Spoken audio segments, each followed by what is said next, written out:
नमस्कार भक्तों, स्वागत है आप सभी का हमारे चैनल भक्ति महोत्सव में। आज हम आपको पुरुषोत्तम मास का पहला अध्याय सुनाने जा रहे हैं। इसे अधिक मास भी कहा जाता है। तो चलिए शुरू करते हैं। प्रथम अध्याय। भक्तों को कल्प वृक्ष के समान फल देने वाले, वृंदावन में विनोद करने वाले वृंदावन बिहारी अद्भुत पुरुषोत्तम भगवान को नमस्कार करता हूँ। नरों में श्रेष्ठ भगवान नारायण को नमस्कार कर माता सरस्वती तथा जगत गुरु व्यास जी को सफलता प्राप्त करने के निमित्त प्रणाम करता हूँ। एक समय बहुत से ऋषि मुनिजन नैमिषारण्य तीर्थ में जाकर यज्ञ करने के लिए असित, देवल, पैल, सुमंत, पिप्पलोचन, सुमित, काश्यप, जावाली, भृगु, अंगिरा, सुतीक्ष्ण, शरभंग, पर्वत, आपस्तंभ, मांडव्य, अगस्त्य, कात्यायन, रतितर, ऋभु, कपिल, रैम्य, गौतम, मुद्रल, कौशिक, गालब, ऋतु, अत्रि, बभ्रु, त्रित, शक्ति, बुध, बौद्धायम, वसु, कौंडिन्य, पृथु, हास्ति, धूम, शंकु, संस्कृति, शनि, विभांडक, पंक, गर्ग, काणाद, जमदग्नि, भारद्वाज, धूपम, मौन, भार्गव, कर्कश, शौनक, शतानंद, विशालक्ष, विष्णुवृद्ध, जर्जर, जप, जगम, पार, पाशघर, पूर, महाकाय, जैमिनी, महाग्रीव, महाबाहु, महोदर, महाबल, उद्दालक, महासेन, आत आमलक प्रिया, ऊर्ध्वबाहु, ऊर्ध्वपाद, एकपाद, दुर्धर, उग्रशील, जलाशी, पिंगल, अत्रि, ऋभु, शांडीर तथा करुण, काल, कवल्य, कलाधर, श्वेतबाहु, रोमपाद, कद्रु, कलाग्नि, रुद्रग, श्वेताश्वतर, शरभंग, पृथश्रवा आदि ब्रह्मनिष्ठ और वेदपाठी ऋषिगण अपने शिष्यों सहित संसार के उपकार करने के विचार से एकत्रित हुए। मुनिजन सदैव परोपकार में लगे रहकर वेदानुकूल कर्म करते हुए भगवान का भजन करते थे। ये नैमिषारण्य क्षेत्र में यज्ञ यानी के शुभ कर्म करने के विचार से आए थे कि उसी स्थान पर सूत जी भी भ्रमण करते हुए आ पहुँचे।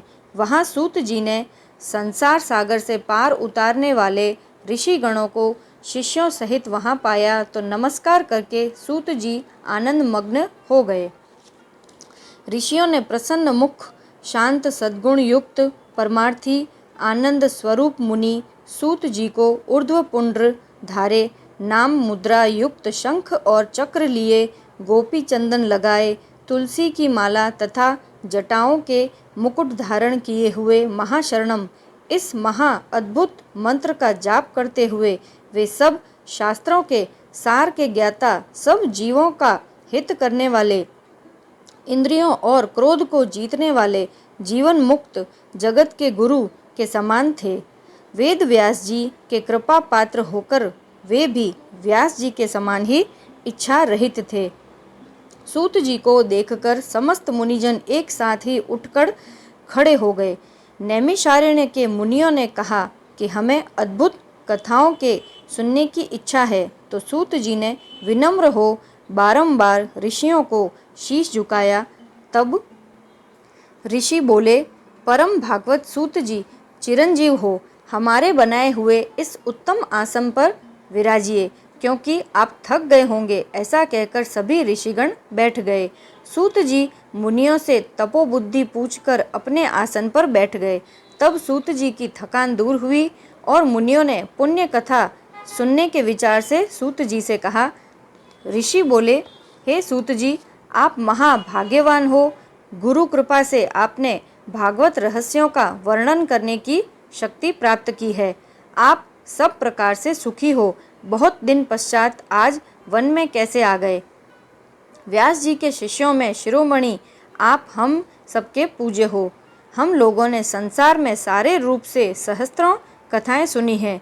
उनमें से जो भी सार रूप और श्रेष्ठ कथाएं होंगी, इसलिए आपके विचार में जो ऐसी कथाएं निश्चित हुई है जो संसार रूपी समुद्र में डूबे हुए लोगों को पार कर सकती है, इसलिए हे सूत जी, आप उस संसार के रोगों के लिए रसायन के समान कथा सार को हमारे सन्मुख वर्णन कीजिए।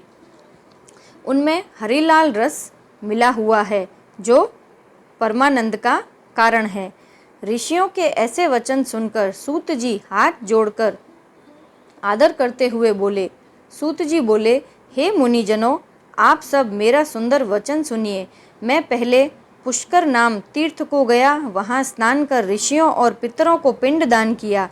तब यमुना तथा अन्य तीर्थों में होता हुआ गंगा तट पर आया, फिर काशी होकर गया, वहाँ भी पितरों को पिंड दान वेणी और कृष्णा होकर गंडकी में स्नान करता हुआ पुलह मुनि के आश्रम में गया, फिर धेनुमती में स्नान करता गोदावरी में पहुँचा, फिर कृतमाला, कावेरी, निर्विंध्या, ताप्ती, बेहायसी, नंदा, शर्मदा और नर्मदा गया और चरमणयति होता हुआ सेतुबंध गया, वहाँ से बद्रिकाश्रम पहुँचा, वहाँ नारायण का दर्शन कर तपस्वियों को नमस्कार और स्तुति कर सिद्ध क्षेत्र आया।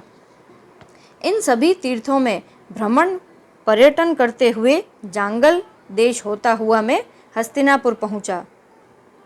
वहाँ पर महापुण्यवान राजा परीक्षित अपने राज्य को छोड़कर अनेक महापुण्यवान ऋषियों के साथ गंगा के किनारे जा रहे थे। उनमें अनेक सिद्ध योगी और महासिद्ध मुनि थे। हे विप्रो, वहाँ पर उस समाज को पूछ ही रहा था तो वहाँ श्री कृष्ण भगवान के चरण कमल में मन में लगाए महामुनि व्यास जी के पुत्र शुकदेव जी पधारे, जिनकी 8 वर्ष की आयु, शंख के समान कंठ ऊंचे और चिकने केशों से घिरा हुआ मुख, दृढ़ कंधे, चमकती हुई कांति थी।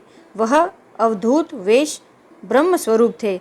ऐसे महामुनि शुकदेव को देखकर यह सब मुनि हाथ जोड़कर खड़े हो गए।